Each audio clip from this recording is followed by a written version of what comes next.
The mod of the week this week is the Resident Evil mod for YuGiOh Forbidden Memories. And where do I even begin with this one?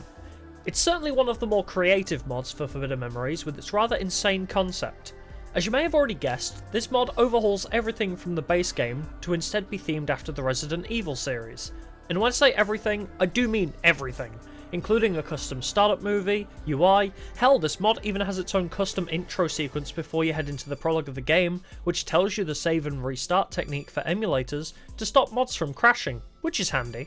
Once you get into the game, all of the backdrops and characters are also all Resident Evil themed, with the prologue beginning in the mansion and Simon being replaced by the first zombie you encounter in the first Resident Evil game. He doesn't say anything, but I guess that makes sense seeing as he is a zombie, and you are forced to run away at this point, because yes, both of these options actually do the same thing. The option to stay here to skip the prologue has been removed, it seems. As you might expect, all of the cards have been replaced with Resident Evil characters, and variants of the characters equipped with different weapons. The new card designs might look gaudy, but they bring an interesting new playstyle to the game, which relies on upgrading characters to better weapons or into teams, and then buffing them through a few different methods. You'll notice that the monster types have been changed to be what faction the characters are affiliated to, and Guardian stars are also changed to instead be a character's attributes, such as adaptability, intelligence, or resistance.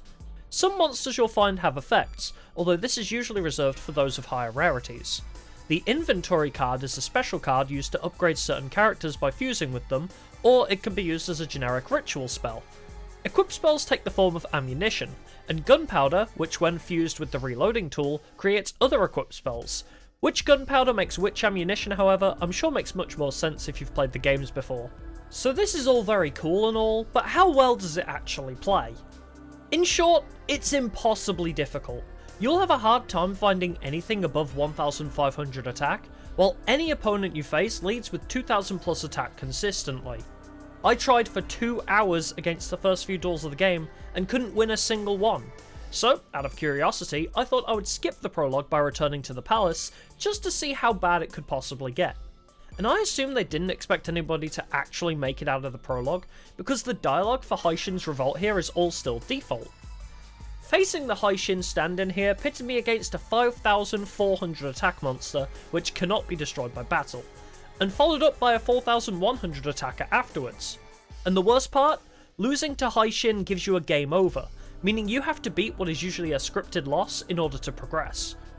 At least the game over screen has an adorable chibi Jill Valentine to look at, because if you do decide to try out this mod, you'll be seeing this screen a lot.